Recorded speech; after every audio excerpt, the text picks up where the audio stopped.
માનનીય અધ્યક્ષશ્રી, માનનીય સભ્યશ્રી જે સંકલ્પ લઈને આવ્યા છે, માનનીય અધ્યક્ષશ્રી, સંકલ્પનો હાર્દ જો જોઈએ આપણે તો આપણું બંધારણ એ ફેડરલ સ્ટ્રક્ચર વાળું બંધારણ છે. દુનિયામાં કદાચ લેખિત બંધારણ, ઉત્તમ બંધારણ કોઈનું હોય તો એ હિન્દુસ્તાનનું બંધારણ છે. બાબા સાહેબ આંબેડકરે આપેલું બંધારણ છે, એનું ગૌરવ લઈ શકીએ. બાબા સાહેબ આંબેડકરે આપેલા બંધારણમાં રાજ્ય અને કેન્દ્રના સંબંધોની એટલી સરસ ચિંતા સેવવામાં આવી છે કે ક્યાંય ડિસ્પ્યુટ ના ઉભો થાય. હા, આપણા રાજકીય સમીકરણો માટે, આપણી વોટ બેંક માટે, આપણા પોલિટિકલ મોટિવ માટે આપણે કંઈક રાજ્ય અને કેન્દ્ર વચ્ચે વિખવાદ ઉભો કરીએ તો એના જવાબદાર આપણે છીએ, બાબા સાહેબ આંબેડકરનું બંધારણ નથી.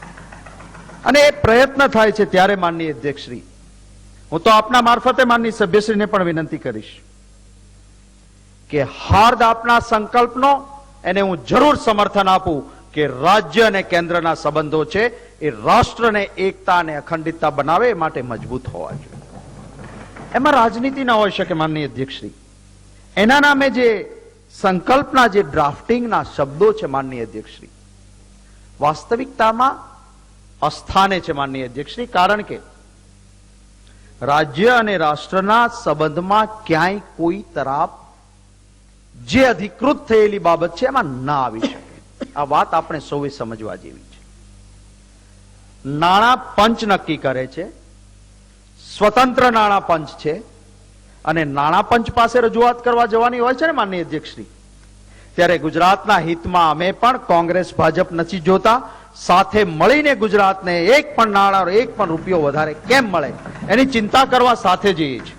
નાણાં મંત્રીશ્રી પાસેથી નોંધ મંગાવીએ છીએ, મુખ્યમંત્રીશ્રી પાસેથી નોંધ મંગાવીએ છીએ કે સાહેબ ભાજપ સરકારમાં છે, તમે નાણાં પંચને શું કહેવાના છો?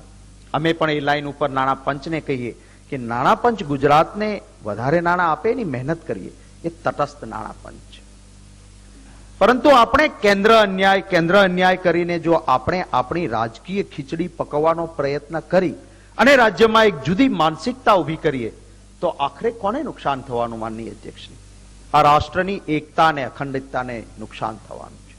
એક તરફ આપણે વિરોધ કરતા હોઈએ કે રાજ્યના કોઈ પણ છેડે કોઈ પ્રવૃત્તિ ચાલતી હોય એ જો રાષ્ટ્રને તોડનારી હોય તો એના સામે અમારો વિરોધ છે, અને બીજી તરફ આપણે જ જો બીજી ભાષા બોલીને રાષ્ટ્રને ક્યાંય નબળું તો નથી પાડતા ને, એની ચિંતા માનનીય અધ્યક્ષશ્રી કોને કરવી પડે? માનનીય અધ્યક્ષશ્રી, અહીં કહેવામાં આવ્યું છે બંધારણે કેન્દ્ર અને રાજ્ય વચ્ચે વૈધાનિક કાર્યો અને સત્તાની સુઆયોજિત વહેંચણી કરી છે. રાજ્યની વિધાનસભાએ પસાર કરેલા કાયદાને સમયસર મંજૂરી મળતી નથી. મને તો માનનીય અધ્યક્ષશ્રી નવાઈ લાગે છે. આ વિધાનસભા ગૃહમાં ભાવનગરની જનતાના આશીર્વાદના કારણે વર્ષો સુધી પ્રતિનિધિત્વ કર્યું છે.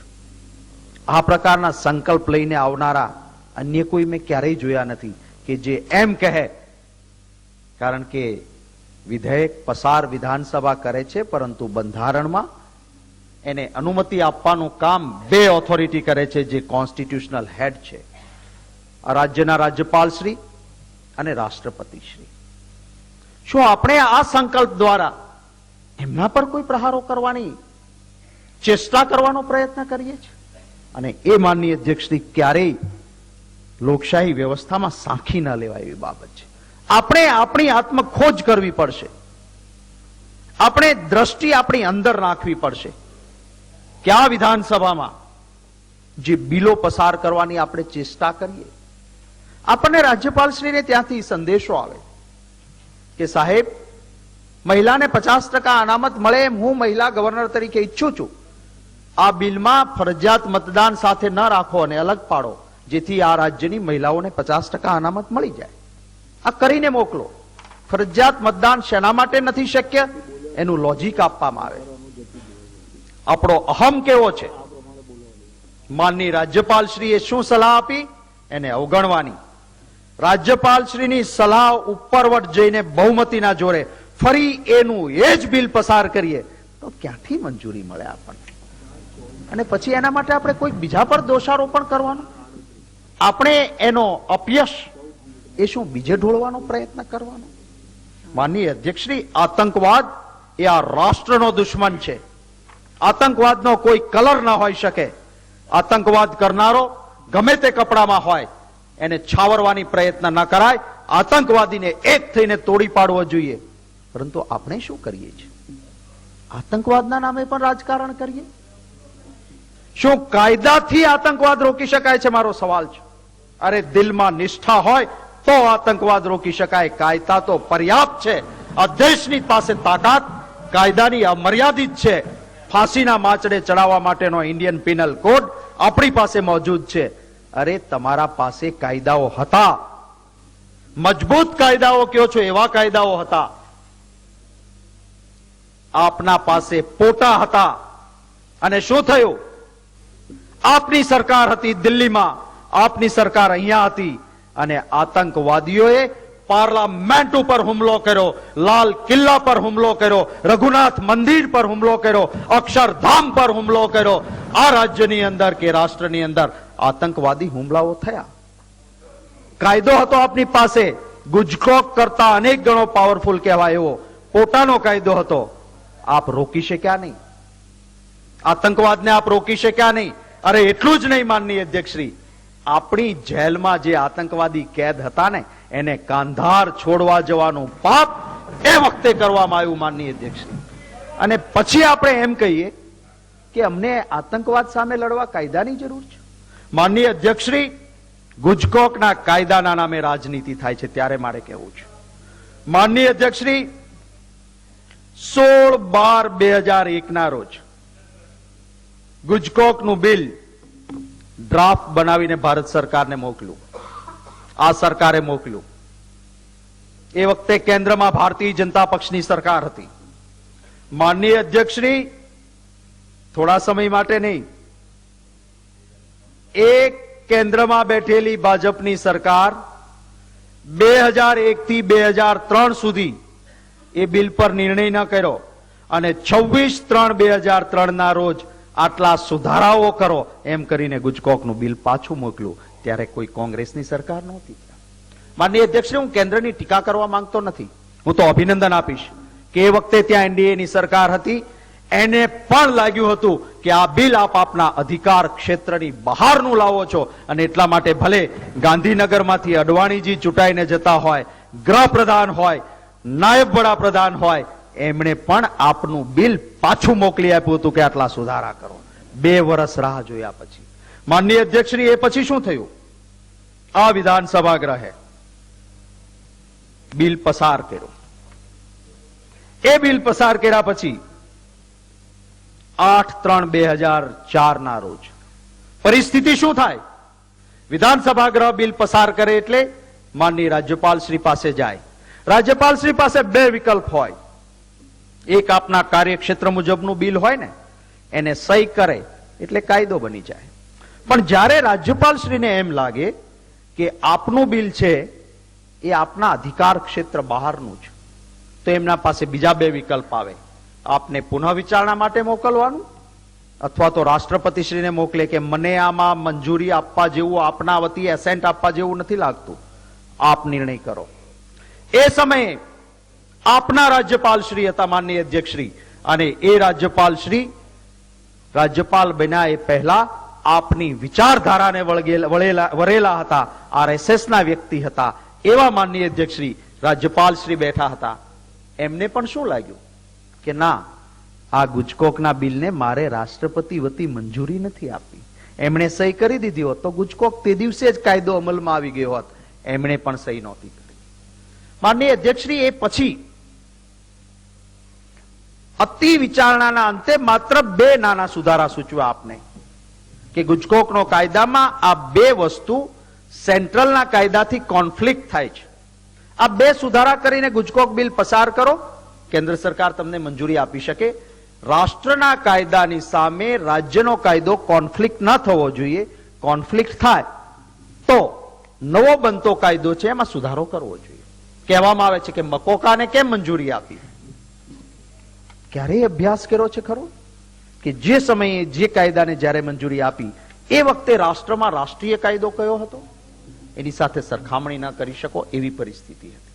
અને એટલા માટે માનનીય અધ્યક્ષશ્રી, અહીં આપણી જીદના કારણે બે સુધારા નાના કરીને ગુજકોકને મંજૂરી મળતી હોય તો મંજૂરી નથી લેવી, પછી પાછું રાજકારણ વોટ બેંકનું કેમ કરીશું જો ગુજકોક આવી જશે તો. એટલે ગુજકોક મંજૂર નથી કરવા દેવો, એવો ઘોંચમાં રાખો કે કાયદો પસાર ન થાય અને કહેવા કરવાનું કે હું આતંકવાદીને નાથવા માંગુ છું અને આ દિલ્હીની સરકાર કરવા નથી દેતી.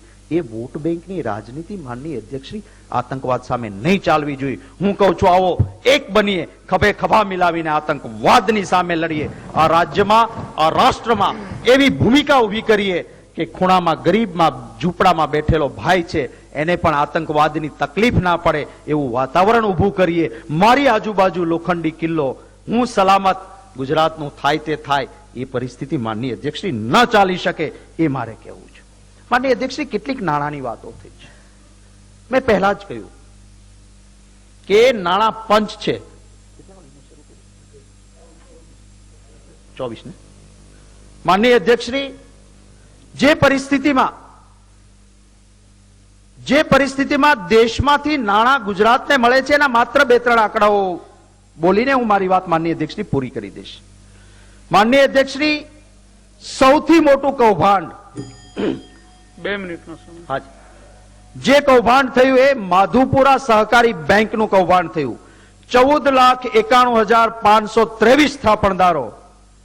આપે 69 સહકારી બેંકો બંધ થઈ એનું એ વખતે કેન્દ્ર સરકારે ચિંતા નહીં કરી. એ કેન્દ્રમાં યુપીએની સરકાર આવી 2005 થી 2008-9 સુધીમાં માનનીય અધ્યક્ષશ્રી જે રકમ મળીને એ રકમ 45.54 કરોડ હતી અને જ્યારે ત્યાં આપની સરકાર હતી ત્યારે માત્ર 1185. માનનીય અધ્યક્ષશ્રી, જવાહરલાલ નહેરુ નેશનલ રિન્યુઅલ મિશનમાં આ પૈસા આપણા હિસ્સાવાળા નથી. ઘણી વખત કહેવાય છે કે ભીખમાં નથી આપતા, અમારો અધિકાર છે ને આપો છો. હું પણ કહું છું, ગુજરાતી તરીકે મને પણ ગૌરવ છે કે ગુજરાતમાં વધુ ને વધુ નાણાં આવવા જોઈએ, ગુજરાત યશસ્વી બનવું જોઈએ. યશ કોને મળે છે એની અમે ક્યારેય ચિંતા નથી કરતા. માનનીય અધ્યક્ષશ્રી, એ હિસ્સાના નાણાં ઉપરાંત શહેરોના વિકાસ માટે 5,000 કરોડના પ્રોજેક્ટ માનનીય અધ્યક્ષશ્રી કેન્દ્રએ મંજૂર કર્યા.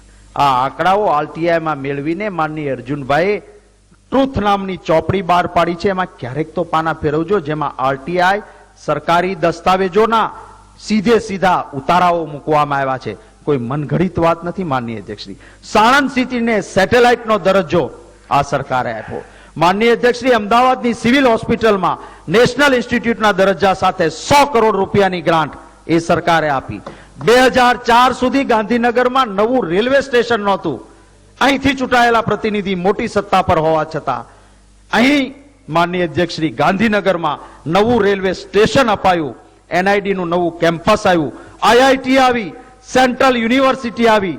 11 અને 12માં નાણાં પંચના આંકડાઓ જોજો અને આ પરિસ્થિતિ જોજો. એ જ શબ્દો સાથે માનનીય અધ્યક્ષશ્રી આ સંકલ્પમાં વાત કરીને મારી વાત પૂરી.